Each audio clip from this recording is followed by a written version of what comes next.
Y hoy vamos a seguir con el tema del rechazo. Vamos a seguir con el tema del rechazo. Partamos desde haciendo un resumen. El alma contiene tres pilares que son el intelecto, la voluntad y las emociones.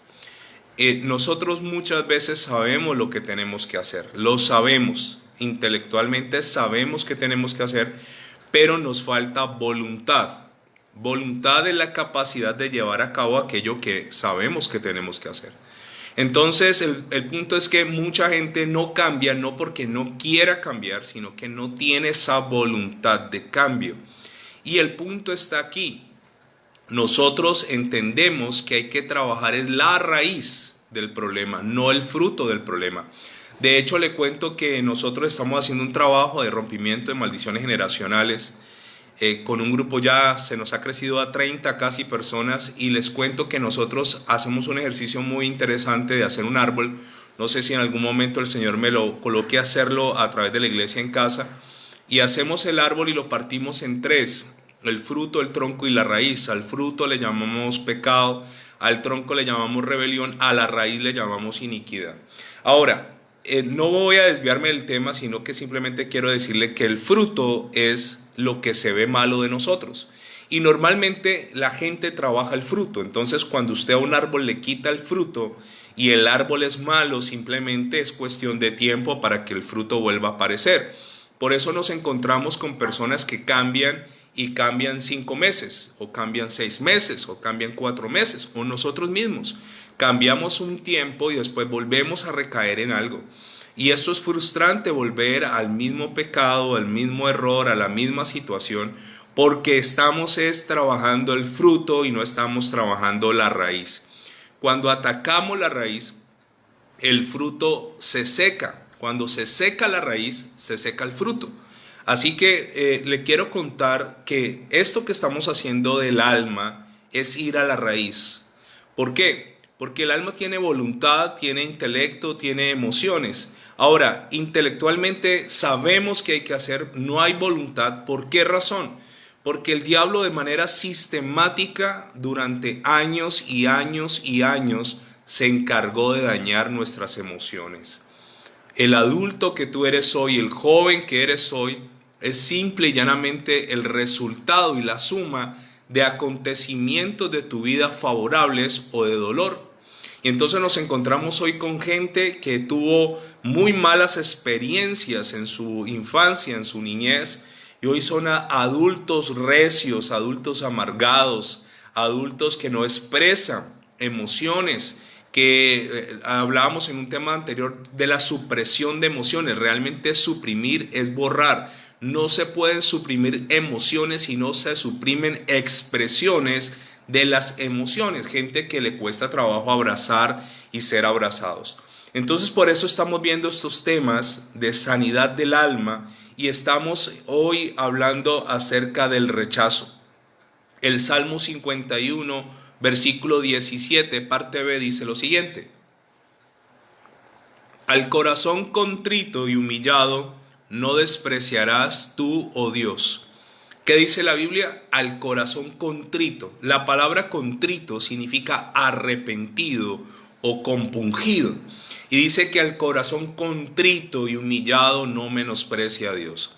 Cuando yo vengo a Dios y le digo: Señor, yo he fallado, yo le he hecho daño a la gente, yo he causado dolor en otros, yo he replicado ese dolor, yo he sido un multiplicador de dolor a otras personas, porque finalmente el daño que nos hicieron, Satanás sabe que haciéndote daño a ti le va a hacer daño no solo a una vida, sino que le va a hacer daño a generaciones enteras. Entonces se vuelve una cadena de varios eslabones donde cada generación le aporta a esa cadena. Y cuando yo vengo delante del Señor y le digo: Señor, reconozco que he hecho mal.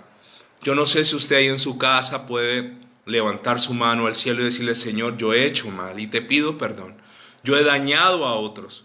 Señor, seguramente el daño que me hicieron de manera consciente o inconsciente también se lo causé a otras personas.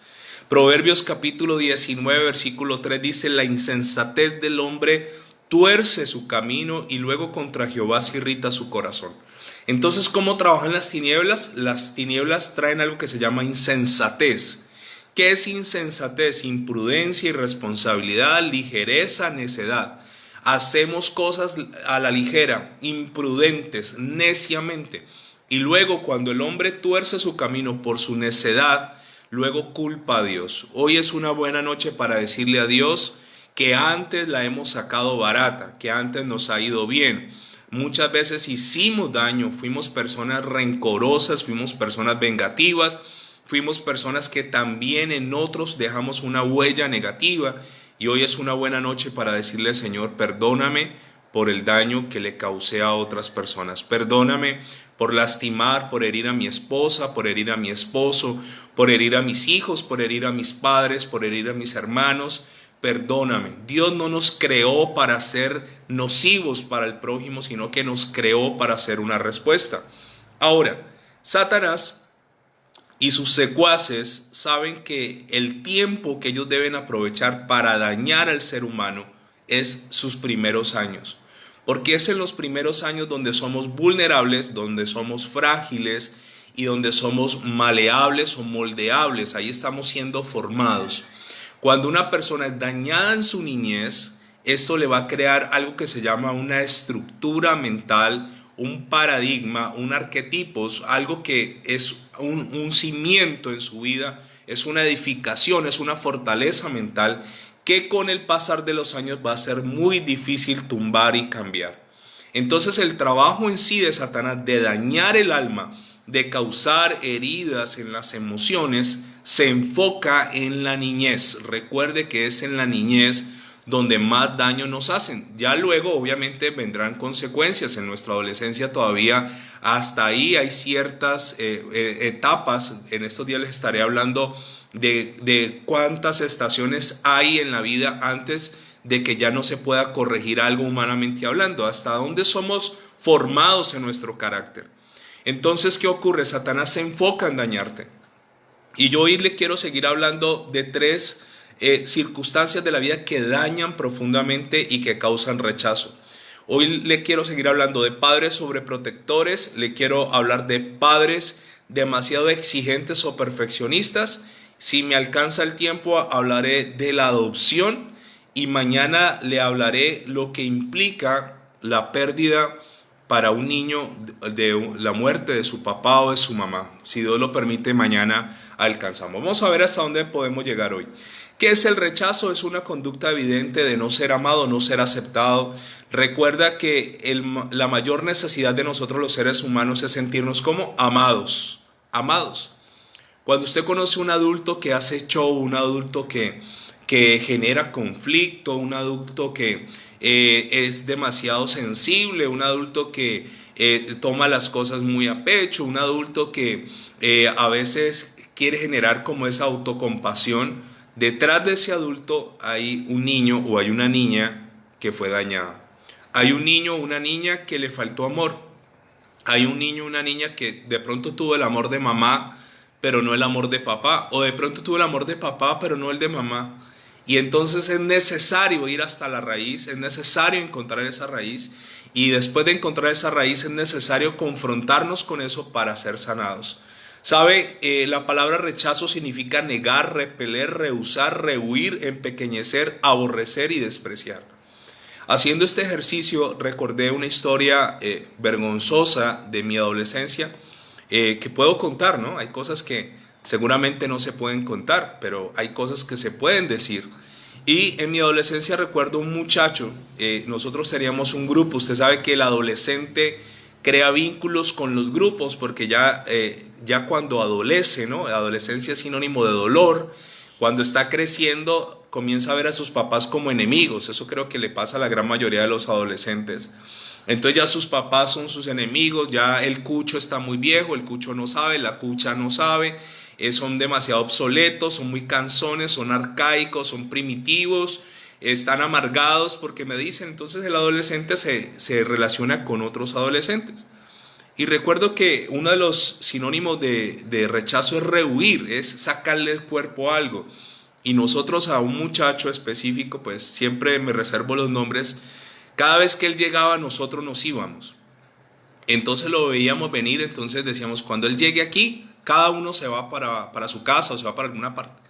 Y lo rechazamos y fue bastante cruel la forma como lo rechazábamos y como lo menospreciábamos y las cosas que hacíamos y lo hacíamos sentir cada vez más mal a él.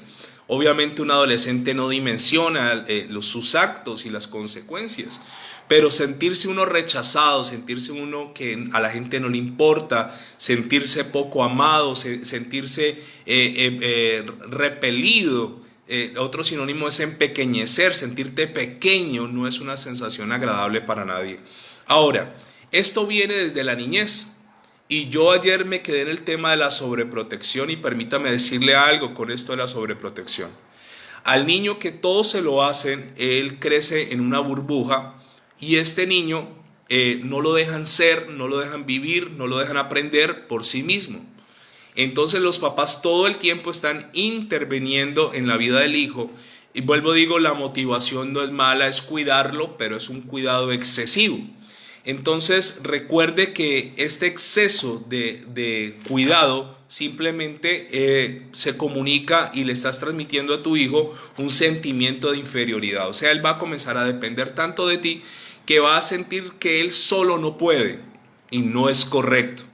Ahora, hay gente que le escoge a sus hijos la carrera que van a estudiar, le escoge a sus hijos la ropa que se pone, el corte de pelo, la novia que tienen, la casa donde van a vivir, le escogen todo.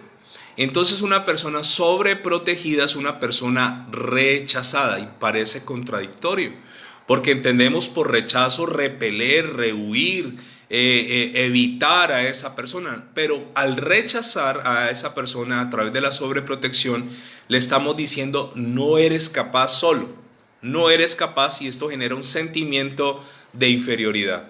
Ahora, permítame citarle un pasaje de la Biblia, espero que usted tenga su Biblia allí cerca, de una mujer que se le tiró la vida a su hijo y esto ha pasado muchas veces, mamás que han metido la mano en sus hijos y los han llevado a sus hijos a pecar.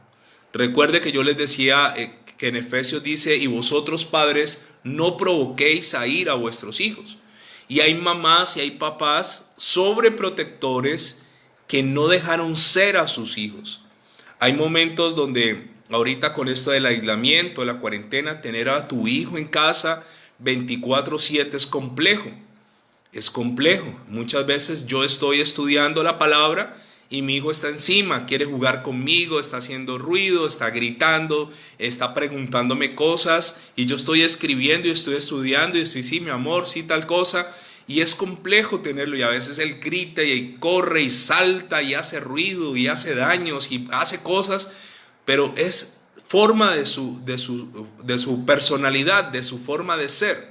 Entonces yo no puedo estar todo el tiempo cohibiéndole, regañándolo, diciéndole no hagas eso. Yo tengo que dejar con unos lineamientos obviamente claros, tengo que dejar su libre desarrollo de la personalidad. Pero una persona que crece en un hogar de sobreprotección no lo dejan ser, no lo dejan experimentar, no lo dejan conocer, no lo dejan vivir, no lo dejan tener sus propias experiencias. Yo les contaba eso, yo he dejado a mi hijo ser. Él a veces enfrenta situaciones que yo lo puedo ayudar, yo le puedo resolver, pero que él tiene que resolverlas. Él tiene que resolverlas porque al resolverlas, él se siente que es capaz y eso le da seguridad a él mismo. Pero si yo todo se lo resuelvo, yo todo se lo hago, entonces sencillamente lo voy a frustrar y voy a convertirlo corto de anulo en un muchacho que va a tener un sentimiento de inferioridad.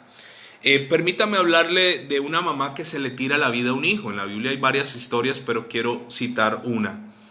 Génesis capítulo 27 me habla de una mujer llamada Rebeca.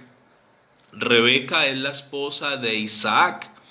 Isaac tiene dos hijos, uno se llama Esaú, otro se llama Jacob. Entonces, desde que nacen, ellos nacen, dice la Biblia que el uno nace agarrado del otro, eran mellizos, y nacen agarrados el uno del pie del otro, el calcañar, peleando por cuál iba a nacer primero. Ahora, desde que nacen, el papá se inclina hacia Esaú y la mamá se inclina hacia Jacob. Ahora, esta mamá le va a incitar a su hijo a hacer algo incorrecto, a pecar, a dañar su vida. Y de hecho le voy a decir que la mamá es la causante de la maldición de la vida de Jacob. Mire lo que dice Génesis capítulo 27. Dice el versículo 1: aconteció que cuando Isaac envejeció y sus ojos se oscurecieron quedando sin vista, llamó a Esaú su hijo mayor y le dijo: hijo mío. Y él respondió: heme aquí. Y dijo: he aquí, yo ya soy viejo, no sé el día de mi muerte.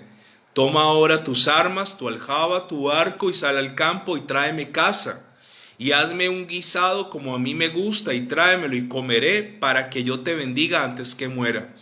¿Qué le iba a dar Isaac a Esaú, que era el primogénito, el mayor? Le iba a dar la bendición de la primogenitura. Ahora, detrás de la puerta, vicio de mujer, estaba ella escuchando lo que no tenía que escuchar.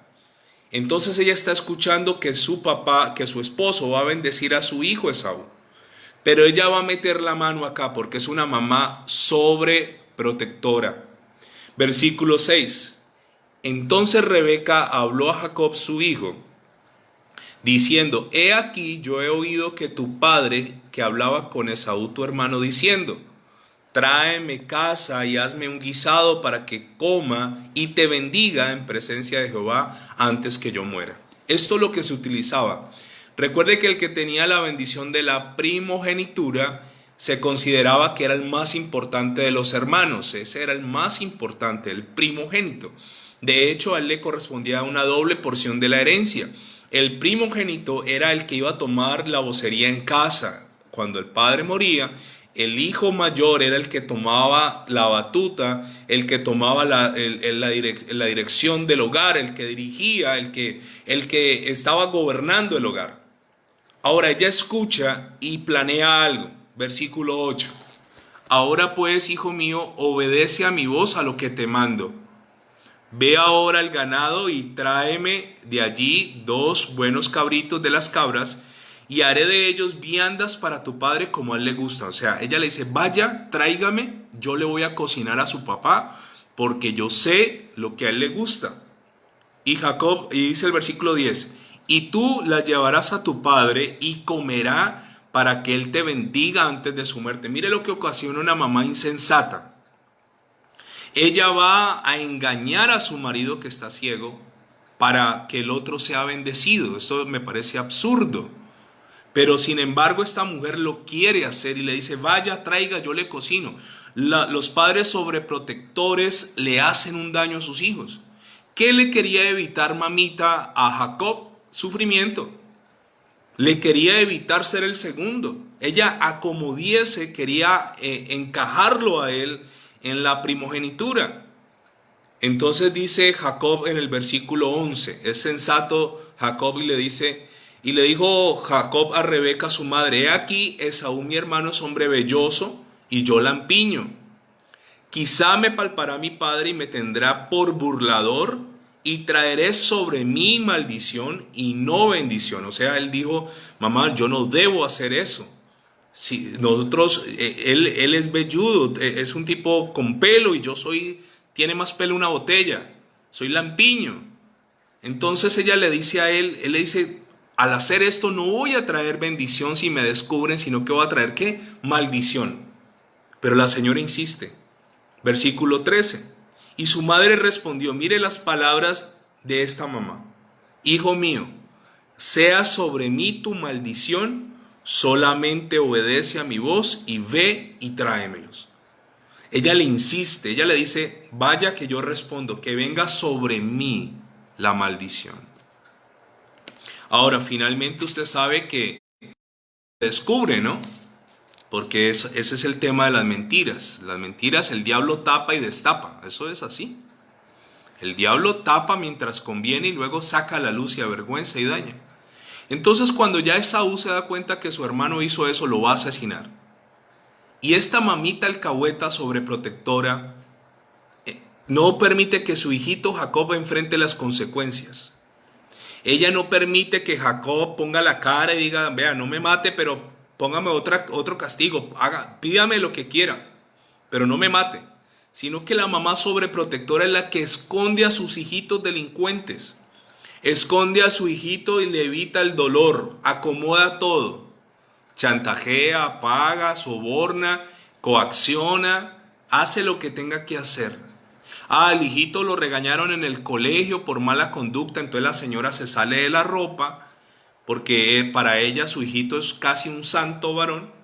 No acepta que hay un nivel de responsabilidad en su hijito, va y pelea al colegio, va y pelea con la profesora, va y amenaza ante el Ministerio de Educación. O sea, es una mamá que por su sobreprotección lo que le va a hacer a su hijo es un daño. Le va a hacer un daño. ¿Sabes por qué? Porque finalmente los que son sobreprotegidos, ellos finalmente crean unos vacíos y se sienten que no son capaces de vivir sin sus padres. Sienten que ellos no pueden resolver la vida sin la ayuda de papá y de mamá. Se vuelven inseguros. Mire, por ejemplo, otro punto, son inseguros. También buscan esa seguridad en otros. A ellos les cuesta tomar decisiones. ¿Por qué les cuesta tomar decisiones? Porque papá y mamá decidieron. Porque papito y mamita decidieron hasta que tenía 25, hasta que tenía 30, hasta que tenía 35 años. Ahora, ¿qué va a hacer una mamá sobreprotectora?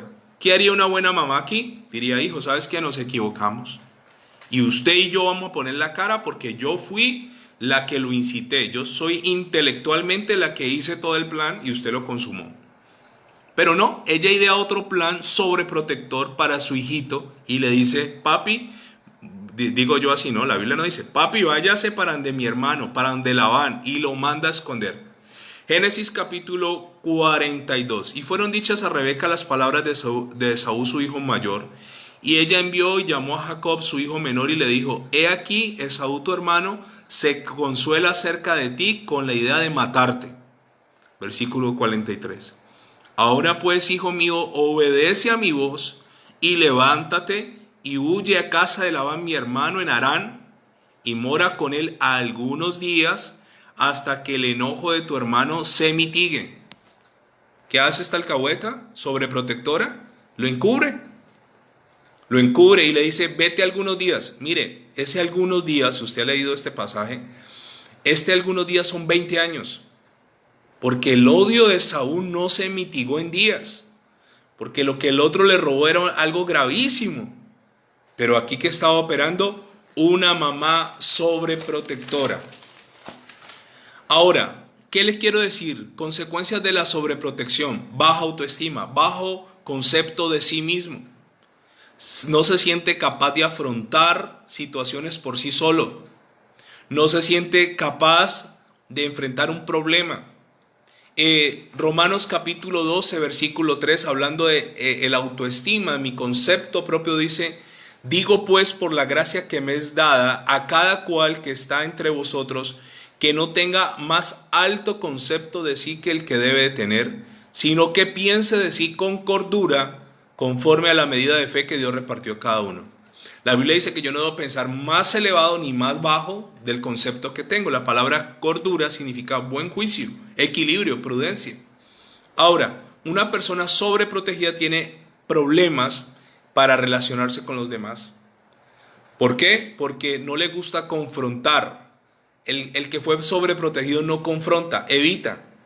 La esposa le dice: mi amor, llama al dueño de la casa, llama a la inmobiliaria, a ver si en este tiempo de COVID nos rebajan el arriendo. Y él no quiere confrontar. Mi amor, ¿por qué no hablas en la empresa para que te suban el sueldo? No quiere confrontar. ¿Por qué? Porque cuando estaba niño, papito y mamita se lo hacían todo. Cuando podíamos salir antes de esta nueva normalidad que no me gusta, íbamos a algún lugar con mi hijo: papá, ¿me compras un helado? Yo le daba la plata, obviamente yo estaba allí cerca de él, le decía: tenga, mi amor, vaya y cómprelo y pídela de vuelta, pide el cambio. Él iba hasta allá y yo obviamente estoy observando todo. Va, por favor, buenas, me vende un helado. Y a la gente le fascina. Sí, claro, mi amor, toma el helado, le pasa el dinero, yo le hago señas que espere el cambio, se queda, o sea, le enseño a confrontar. Le enseño a que tiene que ir, a que tiene que negociar. le enseño el valor de las cosas. Hace un tiempo fui a cambiarle unas ruedas al carro y unas llantas, y recuerdo que él estaba muy emocionado con el Señor que quita los pernos y todo. Y entonces yo le ayudo, le decía al Señor, yo le ayudo a pasar la herramienta y todo. Entonces yo le dije al Señor, déjelo que trabaje y yo le doy plata para que le pague el día de trabajo. Y entonces el niño ahí le pasaba y le pasó herramientas y contento, y le ayudó siendo un niño. Finalmente él le paga y le dice, mira, te voy a pagar por tu ayuda. Y el niño me miraba feliz. Él no sabía de dónde provenía el dinero, pero yo le estaba enseñando a trabajar. Le estaba enseñando a trabajar. Algún día él tendrá que trabajar y tendrá que ganarse las cosas. Pero si yo lo sobreprotejo, si yo le doy todo, si él abre la boquita y todo le llega, le estoy haciendo un daño, estoy generando un adulto inseguro. ¿Sabe? Una persona sobreprotegida también es una persona que tiene dificultades para tomar decisiones por ellos mismos. Entonces consultan a uno, consultan a otro, nunca están seguros. Aunque para los demás sea fácil tomar esas decisiones, para él no, se vuelven muy inseguros. También una persona sobreprotegida busca esa sobreprotección en su esposa más adelante. Reemplazará la figura materna por una esposa que se le parezca a la mamá. Y voy a hacer un comentario aquí, puede que no sea yo muy amado por lo que digo, pero es necesario decírselo. Hay mamitas, que se le tiraron la vida a los hijitos.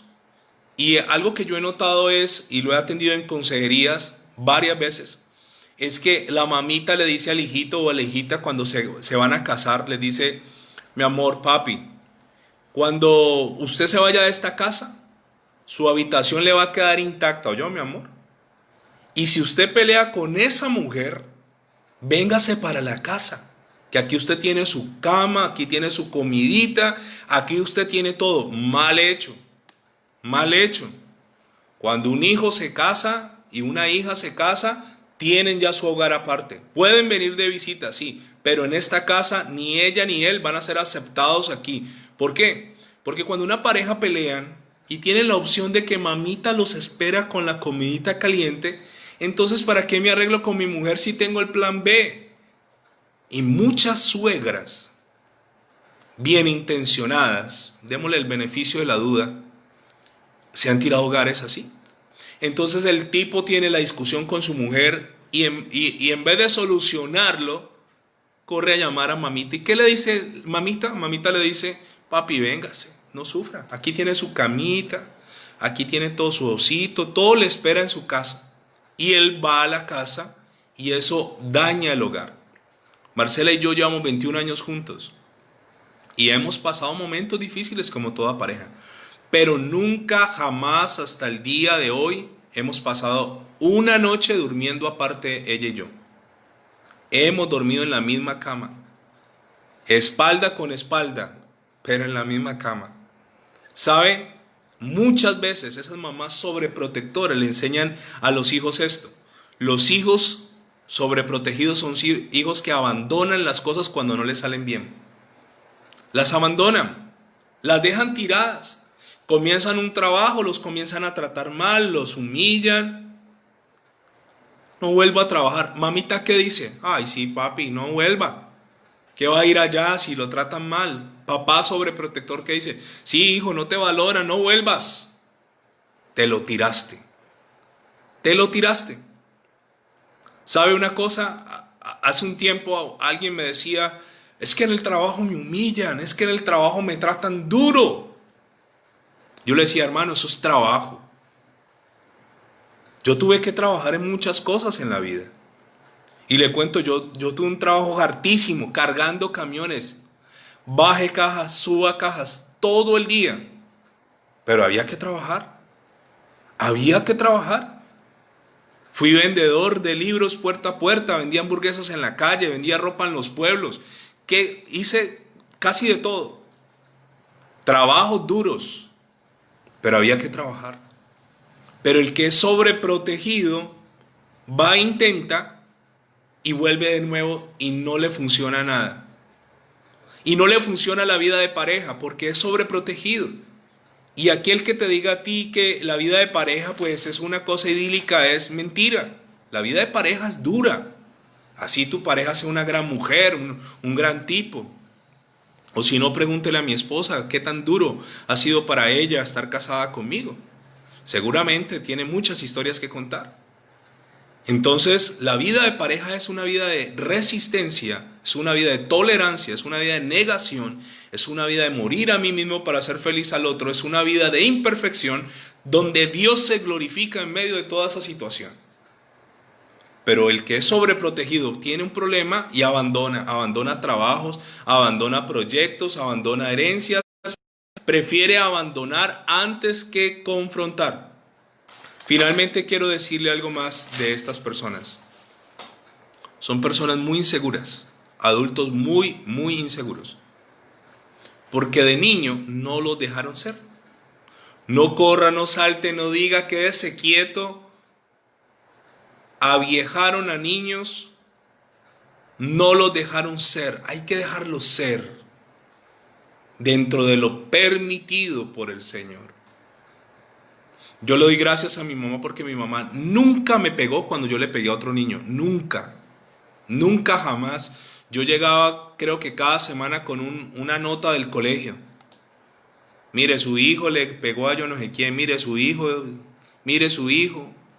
Nunca me pegó por eso. Sí me pegó por otras cosas. Pero mi mamá sabía y ella me decía, no se deje nadie. Y hubo cosas en las cuales mi mamá me dejó ser. Y le agradezco al Señor por su vida. Voy a hablar algo, alcanzo a tocar algo acerca de la adopción. Sabe, este tema de la adopción es complejo. Y conozco varias personas que han sido adoptadas. ¿Cuándo decirle la verdad a un niño que es adoptado? Los psicólogos dicen que muy temprano, que muy niños. Ellos tienen que saber que son adoptados. Pero realmente otras personas opinan que hay que darle la oportunidad más grandes. Finalmente, decirle a un niño que es adoptado es un momento muy difícil, muy complejo.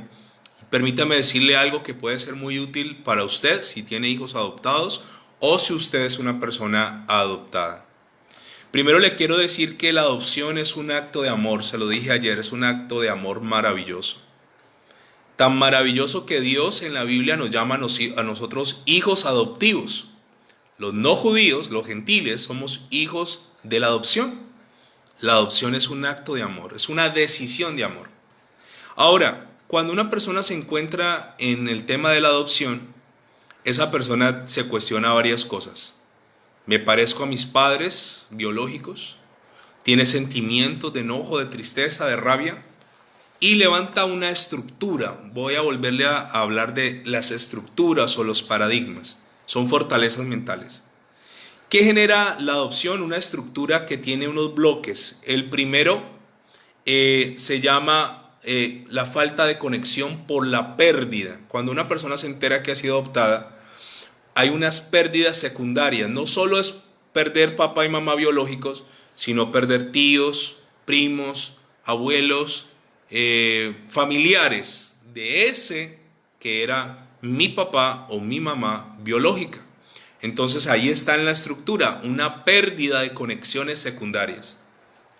También la persona adoptada, cuando se entera, siente un temor a que lo vuelvan a abandonar nuevamente, a ser abandonado. El niño adoptado piensa que en algún momento lo van a volver a dejar. El niño adoptado también tiene algo que se llama incertidumbre. ¿Me parezco a mis papás biológicos? Hay una inquietud por conocer a los papás biológicos. También le quiero decir que ellos se sienten, en la estructura tienen un problema de autoestima. Nadie los rechaza, pero ellos mismos se rechazan. Ellos sienten que no valen, que por eso fueron por otras personas abandonados. Sienten que no valen y se implanta en su mente algo que se llama un sentimiento de no ser bienvenidos a un lugar. Ellos llegan a un sitio y de pronto por alguna razón alguien está haciendo mala cara o alguien está indispuesto y automáticamente piensan que es por ello llegar a ese lugar. Sienten que no hay una aceptación, que no son bienvenidos, que están fuera de lugar. Es una estructura, un arquetipo, es un paradigma, algo que se fortalece profundo en ellos.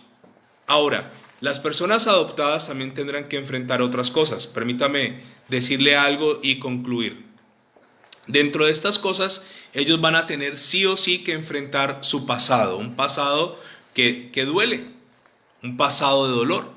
Se van a hacer muchas preguntas. ¿Por qué me abandonó mi papá? ¿Por qué me abandonó mi mamá? ¿Por qué me dejaron?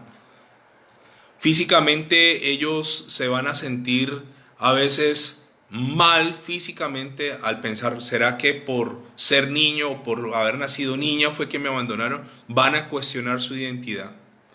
También van a sentir que ellos en cualquier momento van a buscar a ese familiar y ese familiar los va a rechazar. Van a sentir de nuevo ese dolor. En muchos casos le quiero decir que no es recomendable que ellos busquen a su papá biológico, porque a veces, lastimosamente, ese papá o esa mamá biológica los vuelven a rechazar y les vuelven a causar un daño. ¿Qué pasa? Hay un ciclo, 5 etapas para una persona que descubre que ha sido adoptada. La primera, rechaza el conocimiento, no quiere reconocer que esos que él llamó papás no lo son. Biológicamente, sí lo son en crianza y en amor. Entonces hay un rechazo. ¿Cómo así que soy adoptado? El segundo se llama conocimiento emergente. Y es que ya comienza a ver algo positivo de que fue adoptado. Entonces él se siente, después de negarlo, se siente bien que por lo menos alguien le dio esa oportunidad. Pero después este conocimiento lo lleva a una tercera etapa que se llama ahogamiento por conocimiento. Y es que ya hay una confusión. Bueno, entonces, ¿por qué este me acepta y por qué este me dejó y por qué este me rechazó y por qué este me adoptó y por qué este no me amó y por qué este sí? Entonces todo ese conocimiento comienza a ahogarlo. Luego de allí se llama resurgir en el conocimiento y es cuando él comienza a valorar y a decir, gracias Dios porque alguien hizo por mí lo que mis papás biológicos no hicieron. Y finalmente encuentra la paz. Normalmente ese encontrar la paz para una persona adoptada está ya en una edad más madura. No, muchas veces no pasa en los adolescentes y en los jóvenes porque es algo difícil de afrontar. Sin embargo, yo le quiero decir que yo soy adoptado, Dios me adoptó. Romanos capítulo 8, versículo 15 dice, no habéis recibido el espíritu de esclavitud para estar otra vez en temor, sino que habéis recibido el espíritu de adopción por el cual clamamos, Abba, Padre. Yo he contado ya muchas veces este testimonio, pero lo voy a volver a contar. Enfrente donde yo vivía, están construyendo una casa, y en esa casa, en la terraza de esa casa, yo vivía en un piso alto, en esa casa había un cachorro de 2 meses. Lo habían tirado en la terraza, no le daban comida, no le daban agua, una vecina por una casa más elevada le pasaba agüita a veces, o comidita. Y todos los días que yo abría la ventana de mi casa, veía a ese perro correr por una terraza, sin muro, sin protección, pensando en qué momento el perro no calculaba bien y se precipitaba al vacío. Sin querer, todos los días me involucré con ese perro, sufrí por ese perro, oré por ese perro. Le pedí a Dios en mis oraciones que lo guardara. En ese momento no teníamos nuestro hijo, no teníamos ninguna mascota. Y recuerdo que me iban a regalar un Bull Terrier, un perro, el que parece cara de tiburón. Me fascina ese perro, que tiene los ojos chinos. Me lo iban a dar. Pero este otro chandoso se me atravesó en el corazón. Se me atravesó. Y comencé a ver a ese otro perro y comencé a mirarlo. Y entonces era todo negrito, con su trompita blanca y su pechito blanco. Y como no le alcanzaba a ver bien las patas, un día descubrí que sus 4 patas eran blancas. Y me fascinó eso. Era un perro criollo, no tenía pedigrí. Pero ¿sabe una cosa? Un día yo hablé con mi esposa y le dije, Marcela, nosotros no podemos dejar ese perro abandonado allí. Vamos a pedirlo, ¿qué te parece? ¿Qué te parece si tenemos un perro? Y comenzamos a hablar porque las decisiones en casa se toman compartidas. Y comenzamos a mirar los pros y los contras de tener un perro. Lo que nos iba a aportar, pero seguramente no sabíamos qué tan dañino sería, qué tan aseado sería. Estuvimos hablando del tema de sus necesidades, del popó, del chichi, estuvimos hablando de cómo haríamos cuando nos fuéramos de la casa y lo íbamos a dejar solo, estar con él para arriba y para abajo. Hablamos todo y llegamos a una decisión de común acuerdo y fue adoptarlo. Fuimos donde los dueños del perro, que lo tenían en unas condiciones precarias, y lo pedimos y nos dijeron inmediatamente que sí. Cuando el perrito llegó a nuestra casa y lo pudimos cruzar la calle, venía lleno de garrapatas, venía en los huesos, venía enfermo de los ojos. ¿Sabe una cosa? Nosotros lo amamos a él antes de que él nos amara a nosotros. Nosotros lo habíamos amado, lo observábamos sin que él lo supiera. Él no lo sabía. Nosotros lo observamos y decidimos adoptarlo y decidimos amarlo. Cuando llegó a nuestra casa, se convirtió en Lucky. Le quitamos el nombre que antes tenía y le pusimos un nuevo nombre, Lucky, que significaba afortunado. Así mismo es Dios con nosotros. Dios nos observó, Dios nos miró, Dios nos vio. Estábamos perdidos, estábamos sin futuro, estábamos a punto de caer por un abismo. Seguramente no éramos los mejores, no teníamos pedigrí, no éramos los más finos, pero Dios nos amó.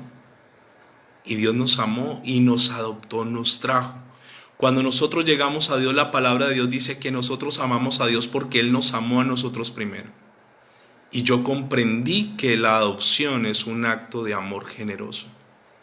Y cuando yo traje a este chandoso a mi casa, no era un Bull Terrier, era un perro criollo que lleva conmigo por lo menos 10 años ya. Y le cuento que ha sido una experiencia maravillosa tener este animal acá. Por eso, si tú eres adoptado, dale gracias a Dios porque alguien te amó más de lo que la primera persona te rechazó.